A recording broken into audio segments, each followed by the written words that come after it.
Hello, Squeak Freaks. How's it going? How's everything in your lives? How is your day going? How is all that good stuff that people genuinely ask you when they really have nothing else to talk about and are just trying to make small talk? But hey, I'm in a better mood than you think I'm in, despite the news that's happened and the news that I've received. I'll just get right to it. This is going to be a special edition podcast. I've said it before, but this is almost going to be a two-parter. I'm just going to do a little segment first, and then the second part of the podcast will feature Gad Holland. He's a comedian from Detroit, Michigan, a very good buddy of mine. He was just at the Comedy Quarry this past weekend. I believe it was December 7th and 8th. I don't have a calendar in front of me, just an iPod, which I suppose would be the same thing because there's a calendar on the fucking iPod, so I could look at that too. But hey, I work with what I got. I was able to sneak into the CJAM studios just to save that episode, but I figured I'm in here, what the hell. I hopefully have at least 10 minutes to do this. I might as well just say it's been a very, very tough week for the rest of the comedians. I think I can speak for the rest of us. The other comedians in Windsor. We lost a good friend of ours, Wayne Bowles Jr. on, technically it was Monday night, because it was late. It was like 2 a.m. in the morning when he passed away. He had heart problems. He'd had a bunch of health problems in the past, and what's weird about that night is that I was actually sitting right next to him, and we were all working on our jokes for the Christmas roast that we were doing at the Comedy Quarry. We're still going to be doing that. Let me check the dates so that this can be actually professional, and that you guys, if you guys are interested in coming to check it out, you'll know the actual dates. Yeah, it'll be from December 12th to the 14th. We will be doing the roast of Santa Claus, where we all dress up in character. We're still figuring out the logistics. I'm not going to give it all away to you, but we're essentially going to be roasting some of your favorite holiday characters. Tickets are $15, and Wayne was going to be in that show with us. We initially cast him as one of Santa's elves, but we actually then cast him as the Grinch. But we sat down at Rockhead, just myself, him, Freddie, Dolly, and a bunch of other comedians. Josh Haddon was there. I might as well just say he was there. Rob was there. Gad Holland, and Tim Rayburn and Johnny P. We all sat together near the window, and Wayne was sitting right next to me, and I accidentally ran over his foot. He said, "What the fuck, Squeak? What the fuck's wrong with you? God, motherfucker!" Just in his own little cartoonish way that he would express anger. As I said, he was one of the angriest potheads that I've ever ran into in my entire life. I've never seen a dude that aggressive, that short, and that full of angst and animosity. But he was almost like an angry midget Popeye, an angry stoner midget Popeye, in the way he expresses rage. Because the way he would express rage was so cartoonish. Because I only got to know Wayne for about 3.5, 4 months. I met him in early August, or early to mid-August. I can't remember the exact date. It was a while ago. It's whenever the first time that he did stand-up was, and I believe it was in mid to late August. Anyways, I'll check that out later. Sorry I'm rambling. I apologize, guys. But I met Wayne then. He talked about, I believe the story he told was like about how his grandfather had brought magic mushrooms back. He'd always give magic mushrooms during Christmas, and I thought that's a great story for the podcast. It's so funny and so random, and the way he told it was, you could tell that there was not 1 ounce of fiction in that story. It was so authentic and so truthful and so fucking hilarious. Just the way that he told it with the rhythm and his pacing and his timing and all the voices he did. He was honestly a really good storyteller, and that's one of the things that I'll miss, because I remember being at his house so much, because I really got to spend a lot of time with him. After that show, we just became close, and I got to know his family. And one story, I hope Cassie isn't too upset with this. This is his lovely wife. I was over at the house, and his stepdaughter was turning 19, and we decided to throw a surprise party for her.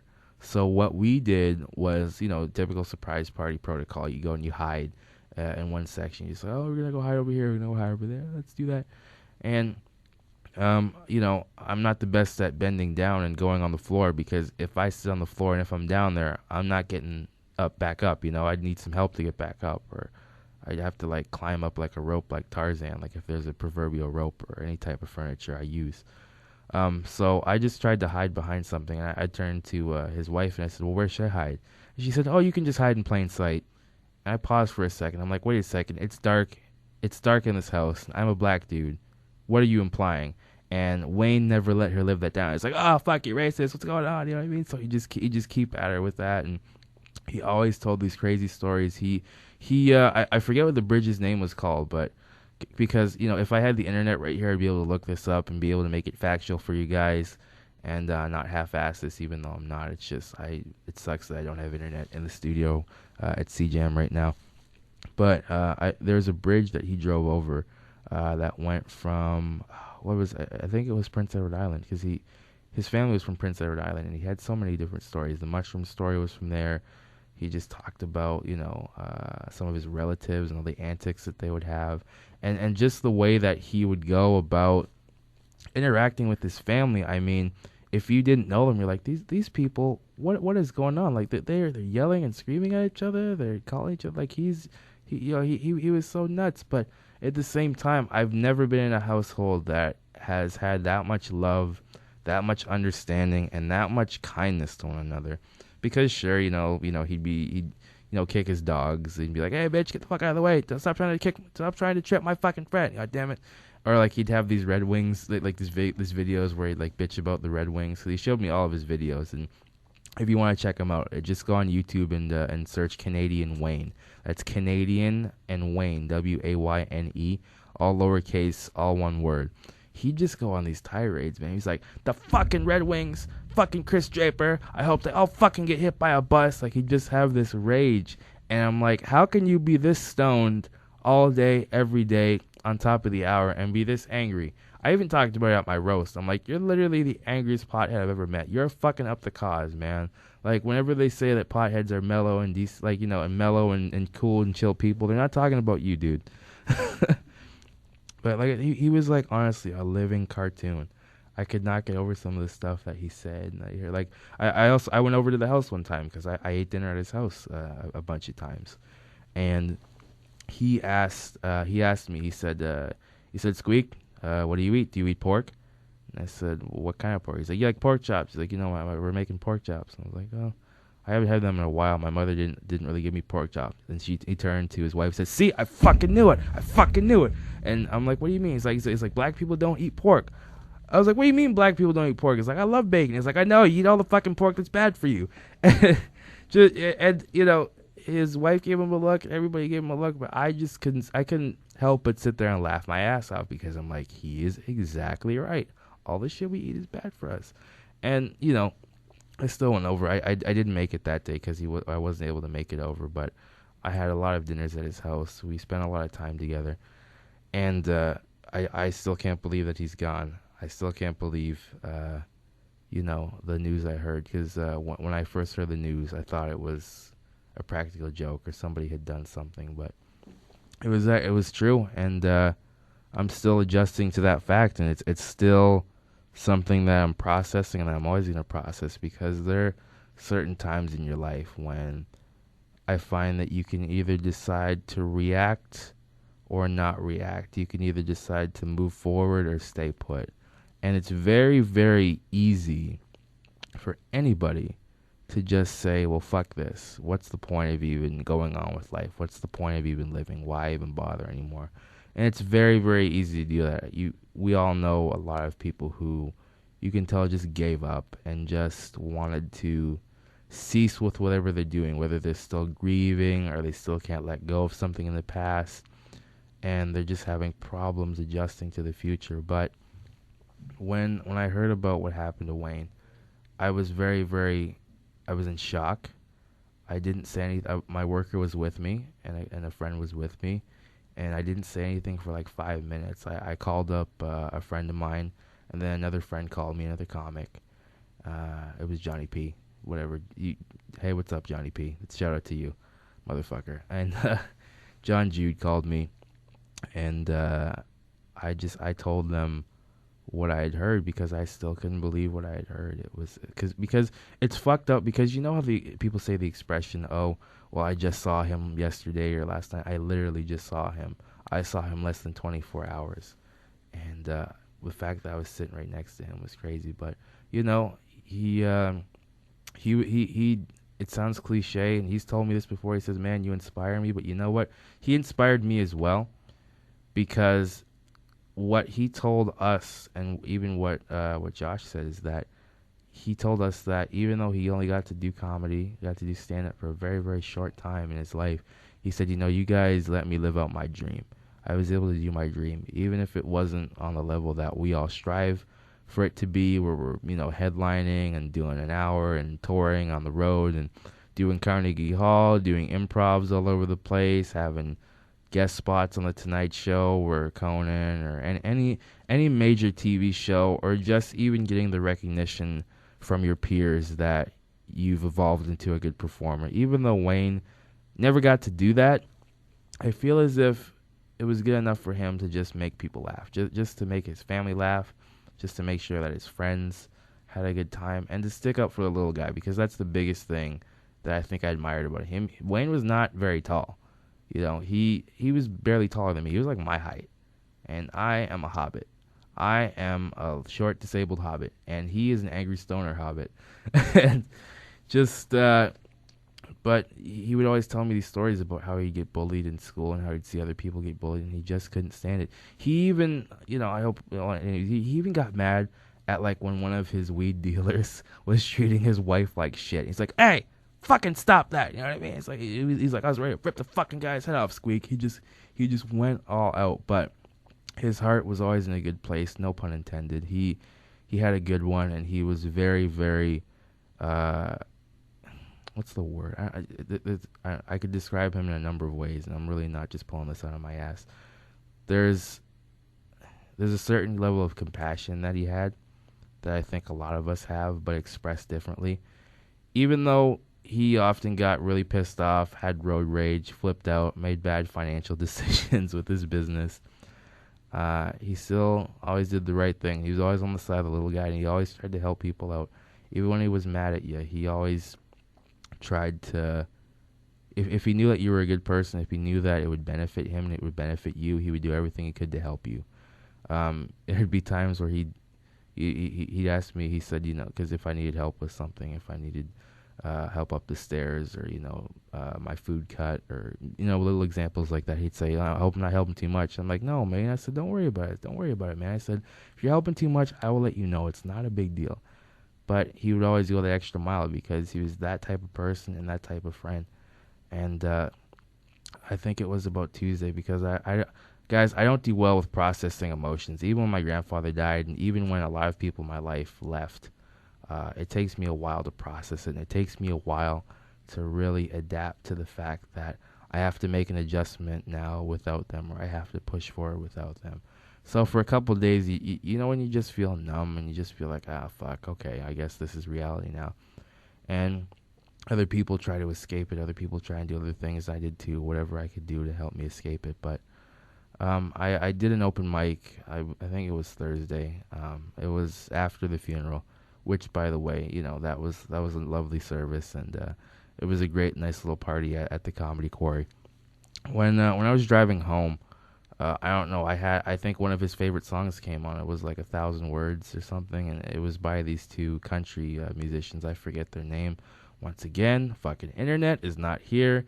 Seriously, guys, you gotta upgrade it. I'm not criticizing you. I've been here for a while. I love the studio. I love you guys, but let's upgrade, okay? These computers. Okay, all right, I'll stop. I apologize. I'm in that kind of mood, you guys. When you have to deal with Windsor Public Transport and all the bullshit some days, and when you don't get a proper amount of sleep, you can get a little ornery and antsy. So, in that respect, just bear with me. Oh yeah, right. Sorry, I have, like I said, I have all these non sequiturs. You guys are really getting pissed off. David, just get to the point. Tell us what the point of the story was. You're getting us all sentimental, all upset. We were all sad because you're talking about your friend. Not all sad, but we got a sense of the type of guy he was. Now you're going on this fucking selfish tirade. Let's just hurry up. Okay. So, I had to get that off my chest. It's been that kind of day, you guys. So I finished with the open mic I was at. I hadn't been there in a while. It was nice to come back. I couldn't get a cab, which is, that's what happens in Windsor sometimes when you're disabled and you want to go somewhere past 11 o'clock at night.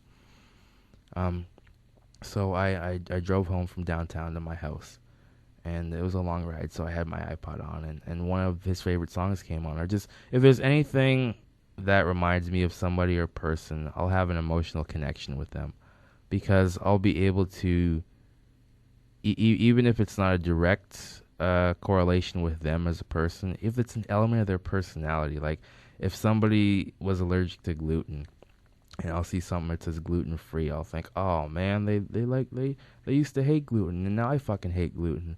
Or, oh, they used to work out at this place. That sounds weird. It's like, no, you know what I mean? Or like, oh, they used to like this song, or they used to like this food, or we used to do this. Any little thing that'll remind you of somebody. It's just always so prevalent, especially when you lose somebody, and you just can't help but get them out of their mind. So some song came up, the emotion went up, and I just had my moment where I just had to break down and like shed a few tears, and I had to cry. But it felt good. It felt good as I was driving home, because I was able to get that off my chest. That way you can progress, and that way you can use something negative and something so very tragic and turn it into something positive.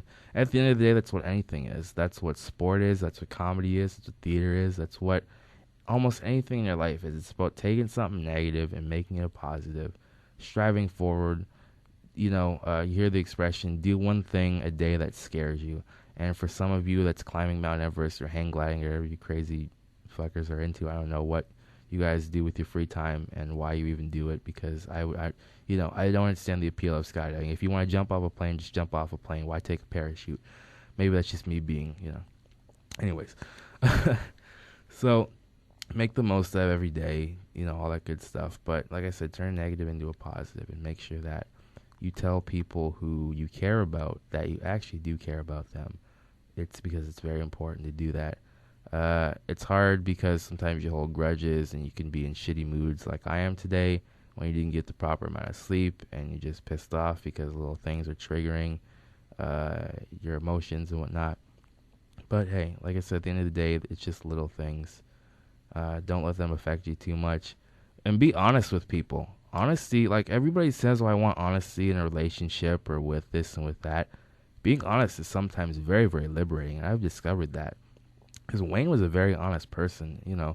If he didn't like you, he'd be polite to you and stuff like that. He'd be civil, but he'd be like, I don't like that fucking guy. Or I don't like this person. And even if I like them, or, if he disagrees, like, well, I just don't like him, and that's fine with that. It's fine with me. It's fine. It should be fine with everybody else. And I appreciate his honesty in that respect. And I think that's why I was able to become friends with him, and that's why his family adored him, his friends adored him at the funeral. So many people who said that they saw the podcast that he was on.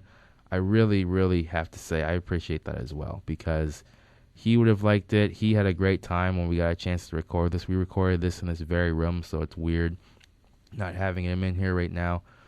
And then the next episode, I'm just gonna have Gad Holland, and we're going to we acknowledge him at the end. It was already pre-recorded. We pre-recorded it on Friday, this past Friday.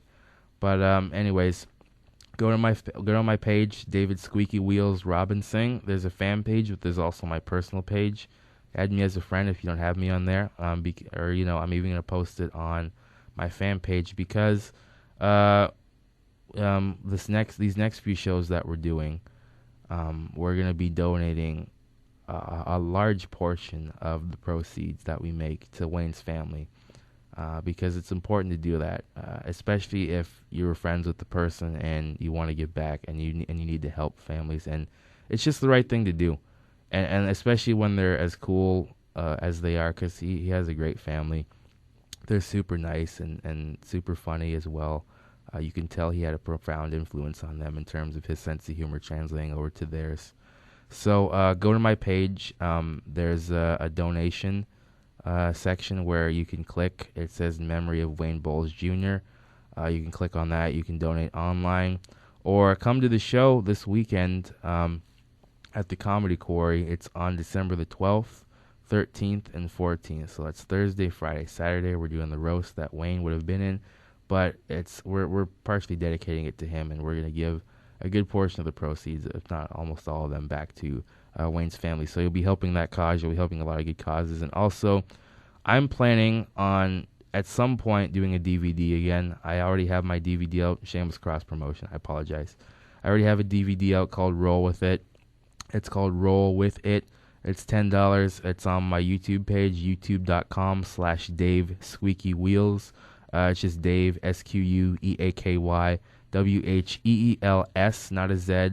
I wrote that. I made that page before I put the Z on there because I'm short-sighted and I didn't plan ahead, and I don't feel like getting a new YouTube name. The trailer's up there. That's $10. I'm gonna start making plans to record another special. I'm not sure where. I'm looking at a few different venues, but whenever I do record that special, hopefully in the spring, because that is a time of rejuvenation, and that is a time when summer's just, when summer's on the peak and people are usually in better moods. It's, it's springtime, it's spring cleaning. There's such a zest and a pep in the air, and it's a great time, I think, to record a special. So I'm planning on doing that. Whenever I do that, and whenever I get around to that, very soon, I'm going to be donating, like I said, a good portion of the proceeds to Wayne's family as well. So thank you very much, guys, for listening into this very, very special memorial edition, special edition of the Squeaky Unclean podcast. Excuse me. This one's called Remembering Wayne Bowles. And what I'm going to do now is I'm going to stop talking because you guys have heard me talk way too much.